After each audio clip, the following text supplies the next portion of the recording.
My name is Audrey, I'm 32 years old, and my own parents kicked me out of their house the day I announced my pregnancy, just weeks after throwing my sister a party worth thousands for hers. Before I tell you how I uncovered a secret that blew my entire family apart, let me know where you're watching from in the comments. The scent of my mom's pot roast usually meant comfort, but that Sunday, it just made my stomach churn with nerves. I sat at the familiar oak dining table in my parents' Ohio home, my hand resting protectively on my belly. In my lap, hidden under a cloth napkin, was a small, neatly wrapped gift box. Inside was a tiny white onesie with the words "World's Best Grandparents" printed across the chest. My husband, Calvin, sat beside me, his leg gently nudging mine under the table, a silent gesture of support. Just a month earlier, this same room had been buzzing with excitement. My older sister, Beatrice, the family's golden child, had announced she was pregnant. You would have thought she'd announced she'd won the lottery. My mother had burst into tears of pure joy. My father had declared it the best day of his life. The very next week, they threw her a lavish baby shower with a catered lunch and over 100 guests. They bought her a top-of-the-line stroller that cost more than my first car and, to top it all off, they gifted her and her husband, Trevor, an all-expenses-paid baby moon trip to Florida.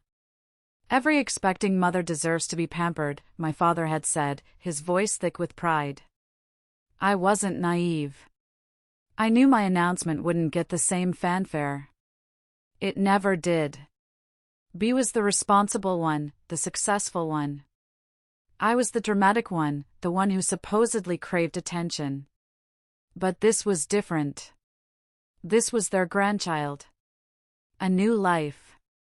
Surely, that would be enough to earn me a little of that joy, a fraction of that excitement. So when dinner was over and the plates were cleared, I took a deep breath. Calvin and I have some wonderful news to share, I began, my voice a little shaky. I stood up and handed the box to my mother. She took it with a confused look, her perfectly manicured fingers fumbling with the ribbon. She pulled out the onesie and stared at it, her brow furrowed. The room fell silent. I watched her face, waiting for the smile, for the tears, for anything. Instead, a look that I can only describe as annoyance flashed across her face. She let out a long, heavy sigh and tossed the onesie onto the table like it was a used napkin. "Oh, great," she said, her voice flat. "Another one." The words hit me like a physical slap.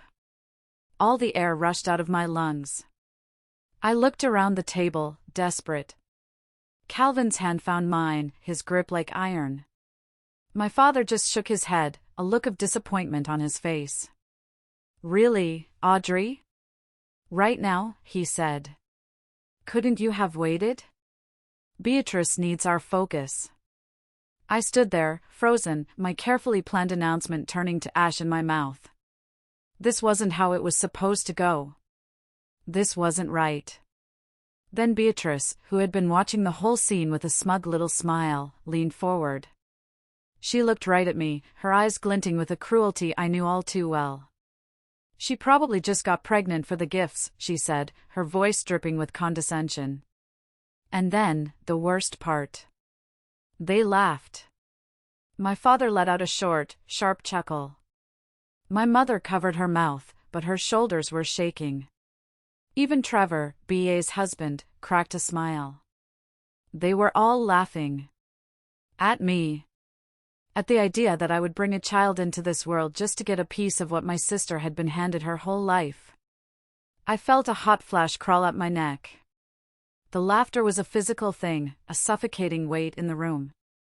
I could feel the tears welling up, hot and sharp, but I refused to let them fall. Not here.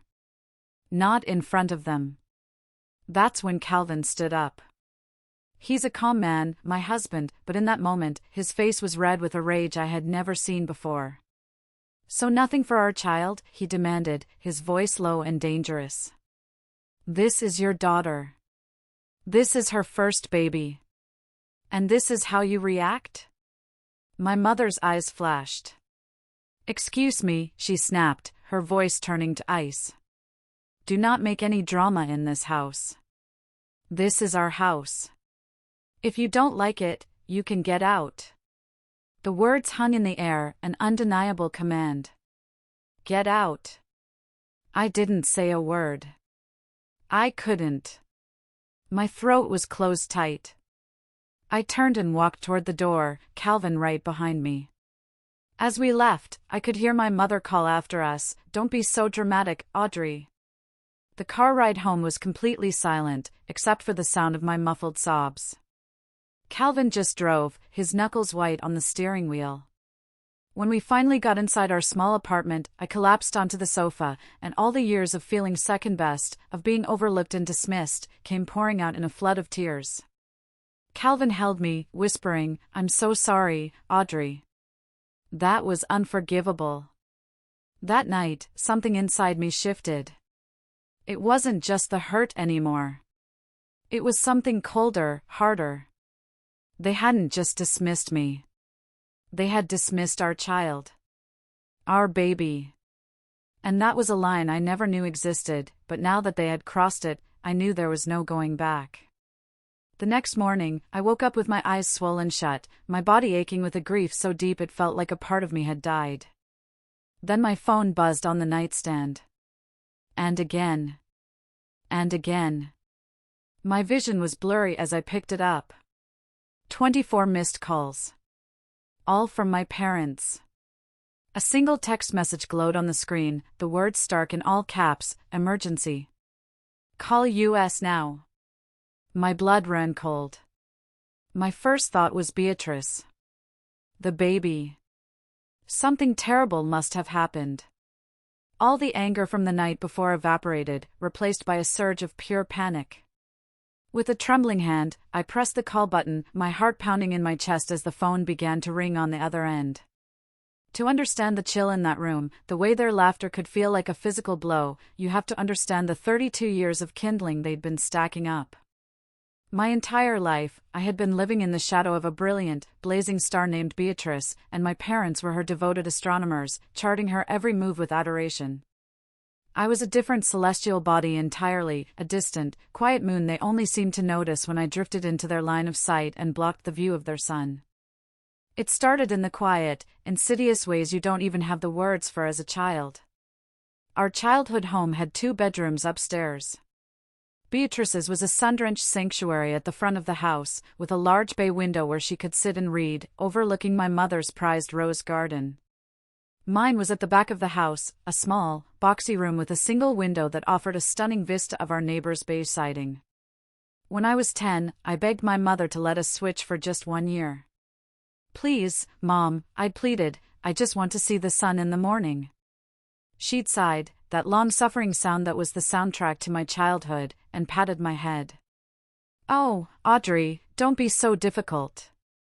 Beatrice is older. She needs the better space for her things." BA's things were piles of teen magazines and a collection of stuffed animals she was too old for.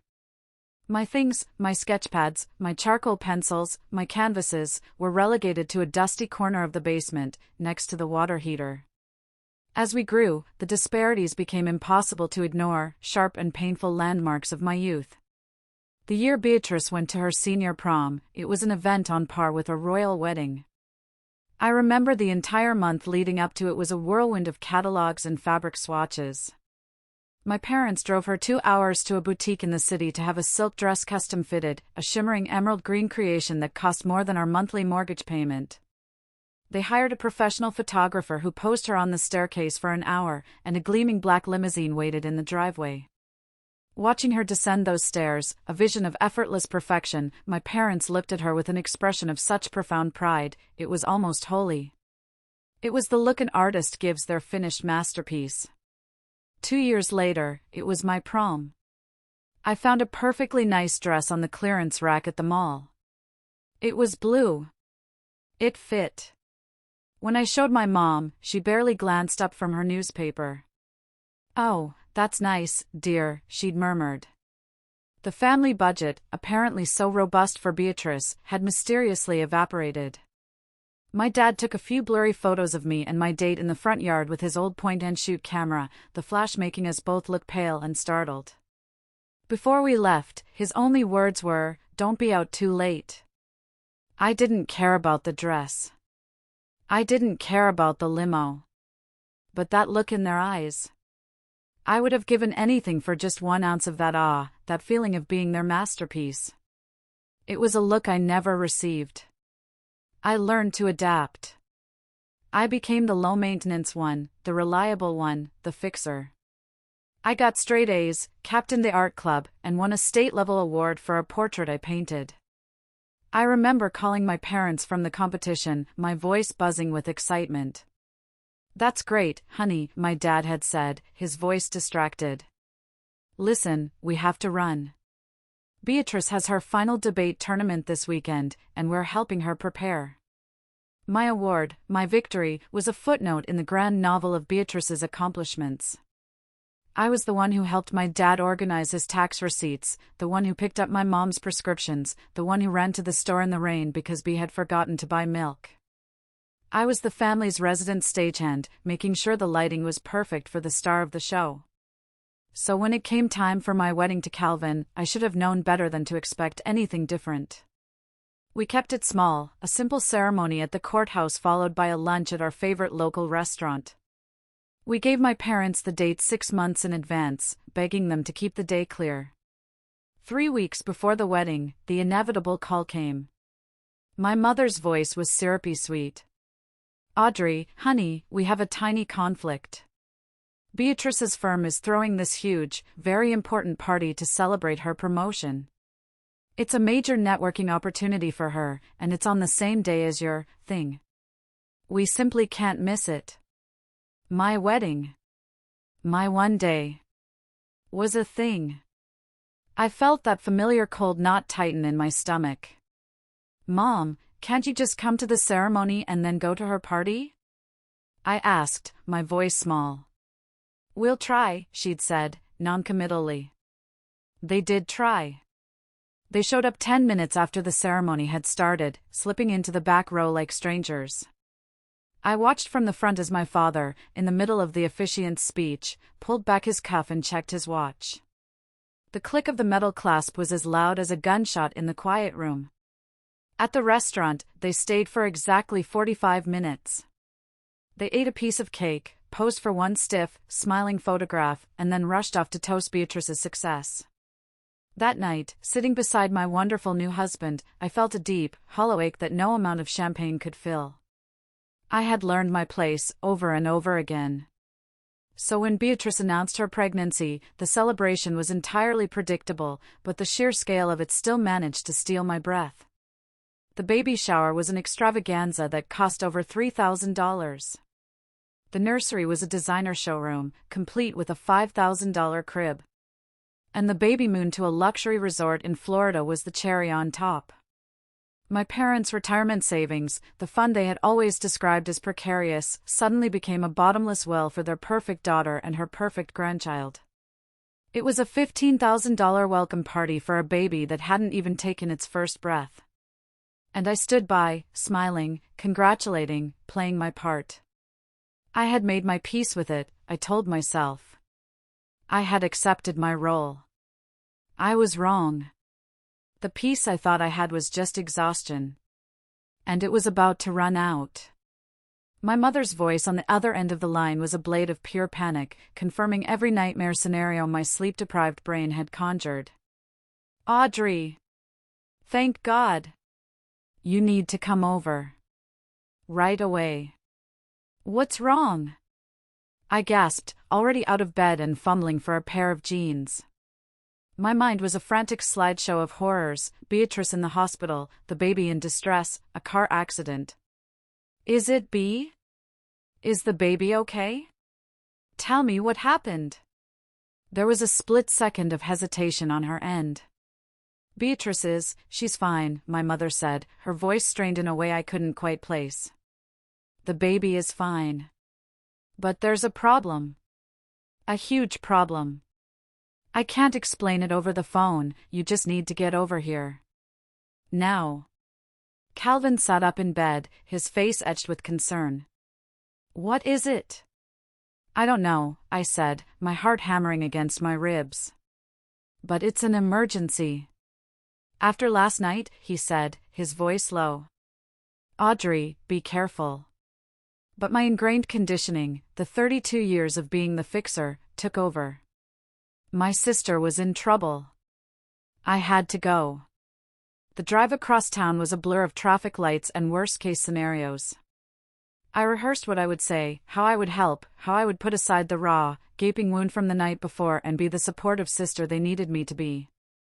I burst through their front door without knocking, my purse clattering to the floor. The scene in the kitchen stopped me cold. My mother, my father, and Beatrice were all sitting at the kitchen table, a somber, silent trio. B.A.'s face was a mess of tear tracks and pale skin, her eyes swollen and red. My father stared grimly into a mug of coffee as if it held the answers to the universe. The air was thick and heavy, like the moments after a bomb has gone off. "What happened?" I asked again, my voice breathless. My mother looked up, her face a mask of tragedy. "It's Trevor," she said, her voice trembling dramatically. "He's left her." I rushed to my sister's side, a wave of genuine sympathy washing away the anger from the night before. This was awful. "Oh, B," I said softly, placing a hand on her shoulder. "I am so sorry." "What happened?" She looked up at me, fresh tears welling in her eyes. "It's worse than that," she whispered, her voice choked with sobs. "He was having an affair, Audrey. 4 months. He's been stealing from our joint account to pay for his trashy girlfriend. Our savings, the college fund we started for the baby, it's all gone. He drained everything." My stomach dropped. This was a complete catastrophe. Divorce was devastating, but to be financially ruined on top of it, while pregnant and alone? It was unthinkable. "That's horrible," I said, my mind reeling. "What are you going to do? Is there anything I can do?" My father finally looked up from his coffee. His eyes weren't filled with grief for his daughter's broken heart. They were filled with a cold, hard practicality that sent a chill down my spine. "That's the issue, Audrey," he said, his voice flat. "Here's the problem. We've invested a lot of money in this baby. The designer nursery, the shower, that trip to Florida, it was a significant financial outlay." I stared at him, my brain struggling to connect the dots. Where was this going? My mother jumped in, her voice suddenly shifting from panic to practical, as if she were discussing a business transaction. "With Trevor gone and the accounts empty, Beatrice simply cannot afford this baby on her own. Her salary won't even cover the mortgage on that big house, let alone all the other expenses. And you know your father and I are on a fixed income." The room went silent again, but it was an expectant, predatory silence. They were all looking at me. And in that horrifying, crystal-clear moment, I understood the true nature of the emergency. They didn't call me because they needed a sister or a daughter. They called me because they needed a bank. "We were wondering," my mother said, her voice now as smooth and placating as a loan officer's, "since you and Calvin are so financially responsible, and you're having a baby too. We thought it would only make sense for you to take some of the bigger nursery items off BA's hands. And perhaps, you could help her out with some of her monthly expenses. Just for a while. Just until she gets back on her feet and we can figure out the divorce settlement." I just stared at her, speechless. It felt like I was in a bizarre play. Less than 12 hours ago, in this very house, they had laughed in my face. They had called my unborn child an inconvenience. They had told me to get out. And now, without a single word of apology, without a flicker of shame, they were asking me to finance the life of the very sister they had always, and so painfully, chosen over me. The sheer, unmitigated gall of it was breathtaking. It was so audacious, so completely devoid of conscience, that for a long, dizzying moment, I thought I must have lost my mind. I got in my car, but I didn't start it right away. I just sat there in their driveway, my hands shaking on the steering wheel, the sheer nerve of their request echoing in my head. They hadn't just insulted me. They hadn't just dismissed my child. They expected me to pay for the privilege. If you're still listening, please help me out by liking this video and commenting the number 1 down below. It lets me know you've given me a like, and it tells me you're here with me on this journey. Your support is a bigger encouragement than you can imagine. Just comment the number 1 and then listen to what I decided to do next. The drive home was a blur of red lights and disbelief. When I walked through the door, Calvin took one look at my face and knew. I sank onto our worn-out sofa and recounted the entire conversation, not with tears, but with a strange, chilling calm. Each word I spoke felt like a brick I was laying, building a wall between myself and the family I had spent my entire life trying to please. Calvin listened, his jaw tightening until a muscle pulsed in his cheek. When I finished, he didn't say, "I told you so." He just came and sat beside me, wrapping his arm around my shoulders. "So," he said, his voice a low growl of controlled anger, "last night, you were trash they were kicking out the door. Today, because their golden goose's nest egg is gone, they want you to be the new goose. They want our money, Audrey. The money we've been saving for our baby's college fund, for our future, to clean up a mess they happily financed when it was fun and glamorous." Hearing him lay it out so starkly, so brutally, was like a final, clarifying blow. The last remnants of obligation, of daughterly duty, crumbled to dust. For 32 years, I had been operating under the delusion that if I were just good enough, quiet enough, helpful enough, they would finally see me. I finally understood that they had always seen me, perfectly. They saw me as a utility. A spare part. A safety net to be stored away until their prized possession needed it. "What are you thinking?" Calvin asked gently, his voice pulling me back from the edge. I looked at him, my husband, the man who saw all of me, not just the useful parts. I thought about our baby, our sweet, innocent baby, and the kind of world I wanted to bring them into. It wouldn't be a world where love was conditional, where their worth was measured against someone else's. The decision wasn't even a decision anymore. It was an awakening. "I'm thinking I'm done," I said, and the words felt like the truest thing I had ever spoken. I'm done auditioning for a role I was never going to get. I'm done being their backup plan. I'm done. The next morning, I picked up the phone. My hand was steady. My voice was even. "I've thought about your request," I told my mother. "I have my answer. I need to speak with all of you together. I'll be over in an hour." The air in their living room was thick with nervous expectation when I arrived. My parents and Beatrice sat on the sofa like a panel of judges, their expressions a mixture of hope and anxiety. My Aunt Lorraine, my mother's sister who was still visiting from out of state, sat in an armchair by the window, her knitting needles silent in her lap. She had witnessed my humiliation the other night, and she gave me a look of deep concern as I walked in. I didn't take the seat they offered me. I stood in the center of the room, on the very rug where my heart had been broken just 2 days before. "I've made some decisions," I began, my voice clear and unwavering. They all leaned forward, a barely perceptible motion. "First," I said, locking eyes with my parents, "the answer to your request is no. I will not be helping Beatrice financially. I will not be taking any of her second-hand baby things. My child is not an afterthought, and I will not furnish their life with the cast-offs from yours. The consequences of Beatrice's divorce are hers and Trevor's to manage. You chose to invest in her life, you can continue to do so.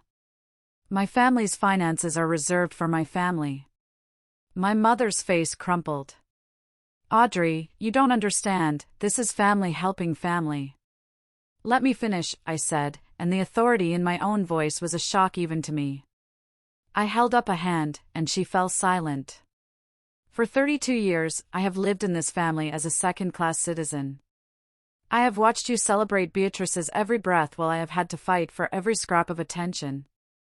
I was the responsible one when you needed a problem solved, and the dramatic one when I had a problem of my own. I let my gaze sweep over each of them. On Sunday, you didn't just hurt my feelings. You revealed your true ones. When I told you I was carrying your grandchild, you sighed as if I'd announced a leaky faucet. You laughed when my own sister accused me of the most cynical, hurtful thing imaginable. And then you threw me out of your house. It was a misunderstanding, my father blustered, his face turning red. No, I said, my voice dropping to a near whisper, but carrying more weight than any shout. It was the most honest moment we've ever had. You showed me exactly where I stand. You showed me where my child stands. And I believe you. Finally, I turned to Beatrice. She was staring at her hands, trying to look small and victimized. And you, I said. You smiled that little smirk of yours while I was falling apart. You've spent a lifetime enjoying the view from the pedestal they put you on, kicking down at me to make sure I never got too close. The act is over, B. I took a deep breath, the finality of it all washing over me. So, my second decision is this. I am going no contact. With all of you.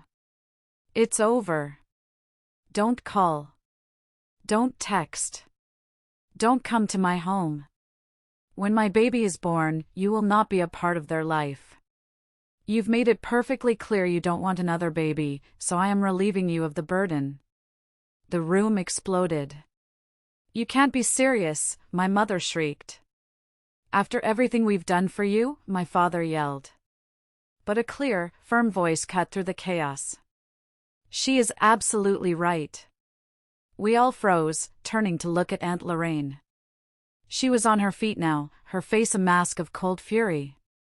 I have kept my mouth shut for 30 years, she said, her voice shaking with long-suppressed rage, her words directed at my mother and father. I have watched you systematically build one daughter up by tearing the other one down. What you did to Audrey on Sunday was cruel and unforgivable. And what you asked of her yesterday was monstrous. She walked over and stood by my side, a small, fierce soldier joining my one-woman army. She placed a hand on my shoulder. I am proud of you for finally drawing the line, she said to me. Then she looked back at my stunned family.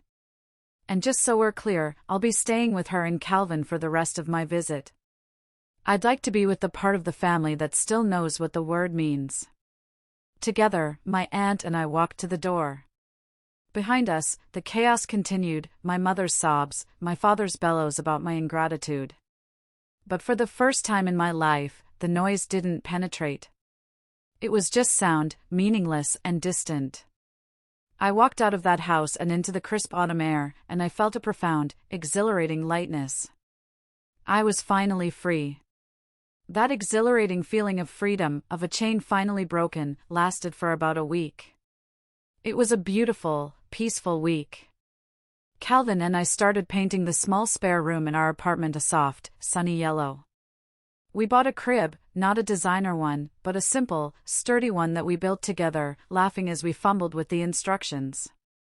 For the first time, my pregnancy felt like a joyous secret that belonged only to us. Then, the siege began. My decision to go no contact was not accepted as a boundary, it was interpreted as a declaration of war. My phone, which I had foolishly forgotten to block, became a weapon used against me. My mother would leave long, rambling voicemails that swung wildly between tearful pleading and vicious accusations. How could you do this to your family? After all the sacrifices we made for you, she'd wail, conveniently forgetting that most of those sacrifices were for Beatrice. My father would send curt, commanding texts, this foolishness has gone on long enough. You will call your mother. Beatrice, in a stunning display of victimhood, sent messages detailing how my cruelty was causing her undue stress during her delicate condition. I finally changed my number, a move that felt both liberating and deeply sad.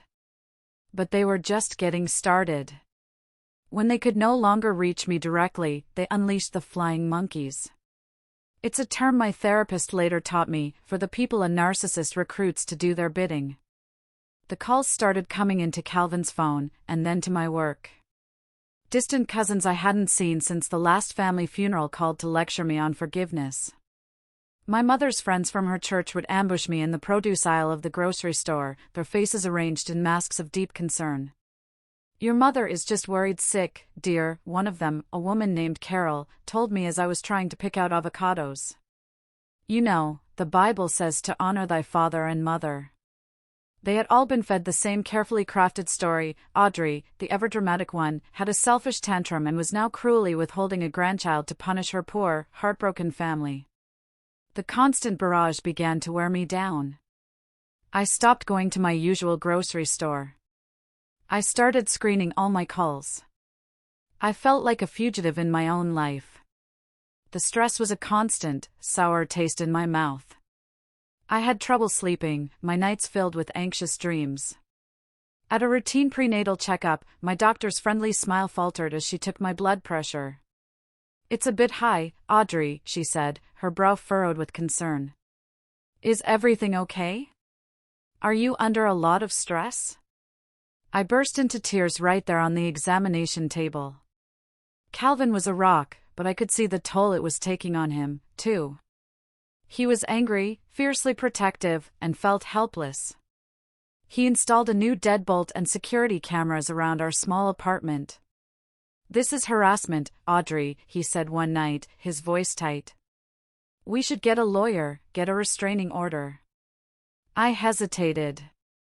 It felt like such an extreme, irreversible step. A small, deeply conditioned part of me still flinched at the idea of airing my family's dirty laundry in a courtroom. My hesitation was a mistake. It was a signal that I was still willing to absorb a certain level of abuse, and my sister, Beatrice, took that as an invitation to escalate. The final, unforgivable line was crossed on a Tuesday afternoon.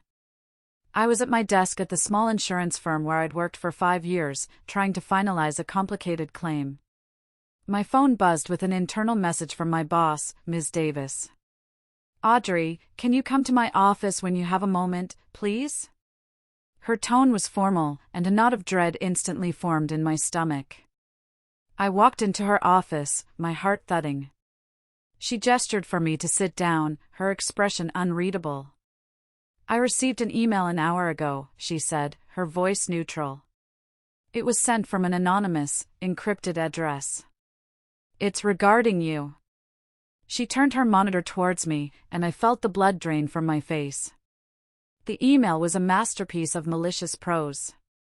It was written in cold, corporate language, framing itself as a concerned report from a supposed colleague. It spoke of my increasingly erratic behavior and emotional instability. It fabricated stories about me taking long, tearful personal calls at my desk and missing deadlines due to overwhelming personal drama. It questioned my ability to handle the responsibilities of my job, especially with the added stress of an impending maternity leave. It ended with a chilling sentence: "While we are all sympathetic to personal issues, the integrity of our client files and the stability of our work environment must be the top priority." It was Beatrice. It had to be. The phrasing, the passive-aggressive poison disguised as concern, it was her signature. She wasn't just trying to hurt me anymore. She was trying to destroy me. She was trying to get me fired, to strip me of my salary, my independence, and my health insurance while I was 4 months pregnant. It was an act of such calculated evil that I couldn't breathe. I stammered, my hands shaking so badly I had to clench them in my lap. "This is a lie. Every word of it is a lie. I'm dealing with a very difficult family situation, and they are harassing me." Ms. Davis, a woman in her late 50s with sharp, intelligent eyes, looked at me for a long, silent moment. I felt my entire career, my entire future, hanging in the balance. Then, she did something that I will be grateful for until the day I die. She took her mouse, moved the cursor over the email, and with a firm click, dragged it into the trash folder. "Audrey," she said, her voice softening with an unexpected kindness. "I have been your supervisor for 5 years. You are one of the most dedicated and professional employees I have ever managed. I know your work ethic. I also know what a baseless, cowardly attack looks like." She leaned forward, her eyes locking with mine. "You don't have to tell me the details, but whoever is doing this is playing a very dangerous game. You and your husband need to take this seriously. This has gone far beyond a family spat. You need to protect yourself, legally." I walked out of her office in a daze, my body trembling with a mixture of profound gratitude for her trust and bone-deep terror at what my sister was willing to do. That night, I told Calvin everything. The last shred of hesitation, of misplaced family loyalty, vanished from his face, replaced by a cold, hard fury. "That's it," he said, his voice quiet but absolutely final. "This is over. This isn't just drama anymore. This is a targeted, malicious campaign. She tried to take away our ability to provide for our child. We are not waiting for her next move. We are going to find out exactly what is going on, and we are going to end this for good." He was right. The time for defense was over. It was time to unearth the truth, no matter how ugly it was. Calvin, my calm, methodical husband, transformed that night. The anger didn't make him loud, it made him focused. He said that to fight a liar as skilled as Beatrice, you needed one thing: undeniable, irrefutable truth. And the only person who held the other half of that truth was Trevor. The problem was, Trevor had seemingly dropped off the face of the earth. My parents claimed he had just packed a bag and vanished, leaving no trace. "People don't just vanish," Calvin said, his fingers already flying across his keyboard. He wasn't a private investigator, but he was meticulous and brilliant with data. He spent 2 full nights digging, falling down rabbit holes of public records, social media caches, and online databases. He hit dead ends, followed false leads. On the 3rd night, just after 2 a.m., I was woken up by the quiet click of his mouse. I went into the living room to find him staring at the screen, a single address glowing in the dim light. "I found him," he said, his voice tired but triumphant.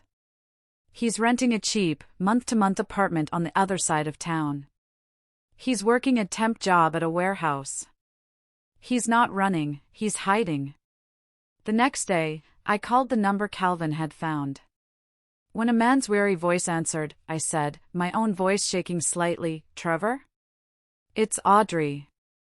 We need to talk. It's about Beatrice." There was a long silence, and then a heavy sigh. "Diner off the highway." 1 hour, he said, and hung up. The diner was a relic from another era, with cracked red vinyl booths and the smell of stale coffee in the air. The man who slid into the booth across from us looked like a hollowed-out version of the confident man I'd known. He was gaunt, his eyes were shadowed with exhaustion, and he looked like he hadn't had a decent night's sleep in months. "What do you want, Audrey?" he asked, his gaze fixed on the salt shaker. "The truth," I said simply. I laid it all out for him. The dinner. The no-contact decision. The flying monkeys. The constant, suffocating harassment. And then I told him about the email to my job. As I spoke about the attack on my career, something in his posture shifted. The exhaustion in his eyes was slowly burned away by a flicker of familiar anger. He finally looked up and met my eyes. "She went after your job," he whispered, a note of disbelief in his voice. "Of course, she did. Her scorched earth policy." He took a long, shaky breath and ran a hand through his hair. "You have to understand," he said, his voice low and urgent. "This story she's telling everyone, about me having an affair, about me stealing all the money, it is a complete and total lie. Every single word of it." Calvin leaned forward, his expression intense. "What do you mean, Trevor?" "I never had an affair," he said, his voice cracking with emotion. "I loved her. I was trying to make it work, even when she was becoming impossible. She's the one who's been planning this for months. She wanted out of the marriage, but she didn't want a fair divorce settlement. She wanted to be the victim. She wanted everything. Sympathy, your parents' money, the house, everything." He slid a thick, worn envelope across the sticky tabletop. "She's the one who was moving money. For 6 months, she was systematically transferring funds from our joint accounts into a private one she opened without my knowledge. I found out by accident. When I confronted her, she turned it all around on me. I have the bank statements to prove it." Calvin opened the envelope. Inside were dozens of printed pages, showing transfer after transfer, all authorized by Beatrice. I felt a wave of dizziness. It was premeditated. It was fraud. But that's not the real reason, Trevor said, his voice dropping so low I had to lean in to hear him. That's not the root of it. There's a reason your parents treat you the way they do. A reason Beatrice has always been able to control them. He looked at me, and his eyes were filled with a deep, unexpected pity. Audrey. I wasn't supposed to hear. I came home early one night, and they were in the kitchen, arguing. Bea and your mom. Bea was furious about something, and she said, "You have to keep supporting me. I'm the only real one you've got." And your mom just shushed her, terrified. She said, "Don't you ever say that out loud. Your father could never handle it if the truth came out." The truth about what? I whispered, a cold dread seeping into my bones. Trevor took a deep breath. The truth that you are not your father's biological daughter. The diner disappeared. The sounds, the smells, the people, it all dissolved into a dull, roaring static in my ears. I felt Calvin's hand find mine under the table, his grip a grounding force in my spinning world. "What did you say?" I breathed. "Your mother had an affair, a long time ago," Trevor said, his voice gentle. "Your father found out when you were just a toddler. They decided to stay together for appearances, but he's never been able to look at you the same way. And your mother has spent your entire life trying to make it up to him, overcompensating by spoiling Beatrice, his real daughter, to keep the peace. Beatrice has known for years. She sees it as her birthright. She thinks she deserves everything she gets because, in her mind, you're an imposter." It was a key turning in a lock I never knew existed. Suddenly, my entire life, every confusing slight, every forgotten birthday, every time I felt like a ghost in my own home, it all snapped into place with a horrifying, nauseating clarity. I wasn't difficult. I wasn't dramatic. I was a living, breathing reminder of a secret they had buried 30 years ago. "There's one more thing," Trevor said, pulling out his phone. His face was grim.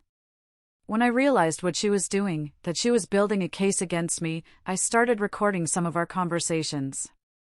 To protect myself. He scrolled through his files and pressed play. Beatrice's voice, my sister's voice, filled the small space in our booth. It was bright, chirpy, and utterly chilling. She was on the phone with a friend, bragging. And the best part is, poor little Audrey actually thinks they might start treating her equally now that she's pregnant, my sister's voice sang, followed by a peal of her friend's laughter. She is so pathetic. She has no idea she's not even Dad's real daughter. By the time I'm done, she'll be completely cut off, and I'll have everything I'm owed. It's the perfect inheritance plan, really. She gets nothing, and I get everything." He stopped the recording. The silence that followed was heavier than any sound. I couldn't speak. I couldn't breathe. It wasn't just favoritism. It wasn't just sibling rivalry. It was a calculated, long-term conspiracy to erase me from my own family. I looked at the broken man across from me, a man whose life my sister had also tried to methodically destroy, and I finally understood. This was never a family squabble. This was a war. And I had just been handed the map to the entire battlefield. We walked out of that diner into the harsh afternoon sun, the envelope of bank statements feeling as heavy as a tombstone in my hands. For the rest of the day, I was in a state of shock, adrift in the wreckage of my own life story. The knowledge about my paternity was a deep, personal wound, a grief for a father I never had and a man I could never truly reach. But the recording of my sister's voice, that cold, calculating glee, was something else entirely. It was a weapon. And I knew it was time to use it. Trevor, armed with his evidence and a newfound determination to clear his name, was the one who pulled the trigger. He didn't want revenge, he wanted justice. His lawyer sent a formal letter to my parents, requesting a meeting to discuss the financial and personal fraud perpetrated by their daughter, Beatrice. I wasn't there for the meeting, but Trevor told me everything afterward. He said he simply walked into their pristine living room, sat my parents down, and calmly presented the evidence. He didn't raise his voice. He just laid the bank statements out on the coffee table, a paper trail of Beatrice's deception. He showed them the timeline of her secret transfers, proving that she had been planning her exit for months, long before she claimed Trevor had wronged her. And then, he placed his phone on the table and pressed play. He said you could have heard a pin drop in the room as Beatrice's cheerful, sociopathic voice filled the space, detailing her perfect inheritance plan. He said my mother's face went a ghostly white, and she put a hand to her mouth as if she were going to be sick. He said my father just stared at the phone, his face, for the first time, showing not anger or disappointment, but a look of utter, devastating betrayal. The golden child he had spent a lifetime protecting and pedestalizing was a fraud. The monster in the story wasn't the outsider, it was his own. When they confronted Beatrice with the undeniable proof, she didn't confess. She didn't apologize. She shattered. The intricate web of lies she had so carefully constructed was her entire reality, and without it, she had nothing. She fell apart completely, screaming, crying, and finally, making threats to harm herself. She was hospitalized for a full psychiatric evaluation. The house of cards had collapsed in the most spectacular way imaginable. And then, my phone began to ring. And ring. And ring. It was my parents. The voicemails were a desperate, chaotic symphony of regret. My mother's sobbing apologies. My father's gravelly, broken voice saying, "We were wrong, Audrey. We were so wrong. Please, just let us talk to you." They were sorry. They didn't know. They had been manipulated. They loved me. They begged me, pleaded with me, to let them be grandparents to my baby, to let them somehow fix the unfixable. But I didn't answer a single call. It was too late. Their apologies were not for the 32 years they had treated me as less than. They were for the embarrassment of being fooled by the daughter they had chosen over me. The truth didn't erase a lifetime of pain, it just gave it a name. And I had no desire to help them pick up the pieces of a family that had never truly included me in the first place. I was too busy building my own. 3 weeks later, in the quiet, sterile calm of a hospital room, I went into labor. There was no family drama in the waiting room. There were no tense phone calls. There was just me and Calvin, a team. He held my hand through every contraction, he breathed with me, he was my rock. And then, after hours of work, she was here. A beautiful, healthy baby girl, with a shock of dark hair and my husband's calm, wise eyes. We named her Daisy May. The moment they placed her on my chest, my entire world, which had been violently thrown off its axis, suddenly settled. Holding her, smelling her sweet, newborn scent, I felt a love so fierce and so pure it was like a physical force. All the anger, all the hurt, all the toxic, tangled mess of my family, it all just dissolved. It didn't matter anymore. All that mattered was this tiny, perfect person in my arms. This was my family now. The gifts started arriving the day we brought her home. It was an avalanche. Dozens of boxes from the most expensive baby boutiques in the city.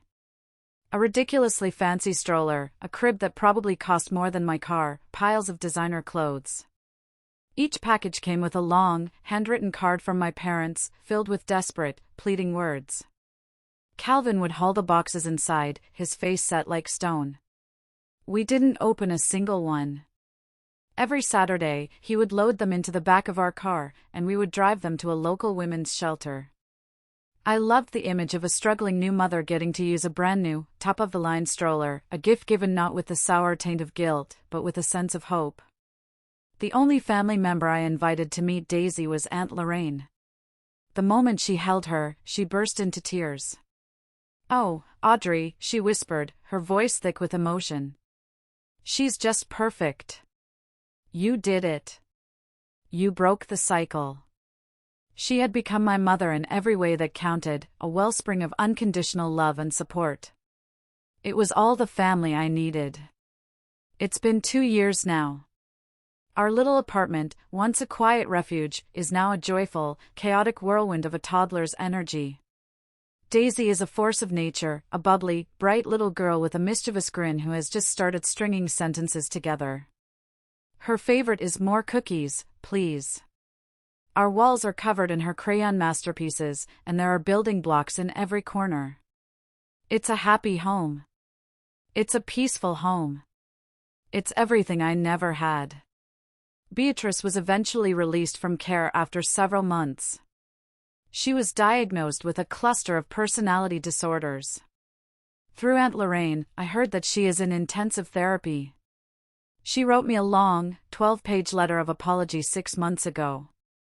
I read it, acknowledged the words on the page, and then I filed it away in a box in the back of my closet. Some apologies are for the person giving them, not the person receiving them. Maybe one day, for my own peace of mind, I'll find it in my heart to truly forgive her. But I have learned that forgiveness and reconciliation are two very different things.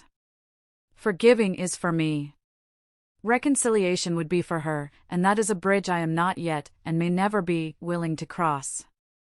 My parents still try. They send cards on birthdays and holidays, always signed, with all our love and deepest regrets. They send generous checks for Daisy's college fund on the 1st of every month. Calvin deposits them into an account for her, and we never speak of it. I don't hate them. In a strange way, I almost pity them. They are two lonely people who made a terrible mistake 30 years ago and then spent a lifetime trying to bury it, only to have it explode and take their entire world with it. They are truly sorry, I believe that. But I've learned a hard lesson: being sorry and being trustworthy are not the same thing. The pattern of their behavior, the foundation of their family, was built on a lie. They didn't just favor Beatrice, they used her as a shield against a truth they couldn't face.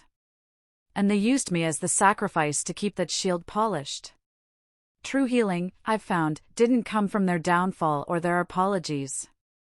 It came quietly, in the small moments of my new life. It came from watching Calvin patiently teach Daisy how to stack her blocks. It came from Aunt Lorraine reading her bedtime stories, her voice soft and loving. It came from the profound peace of knowing that my daughter will grow up in a home where love isn't a competition, where she is celebrated for exactly who she is, not for who she isn't. I am breaking the cycle. That is my victory. That is my revenge. The little girl who used to stare out at a brick wall, dreaming of a little sunshine, grew up and learned to build her own house, with windows on every side. Thank you so much for listening to my story. It means the world to me to be able to share it. If any part of this resonated with you, I'd love to hear about it in the comments. What's one piece of advice you'd give to someone learning to set boundaries with their family? Your wisdom could help someone else who is going through a tough time. And if you'd like to hear more stories like this, please don't forget to like this video and subscribe to the channel. It helps more than you know.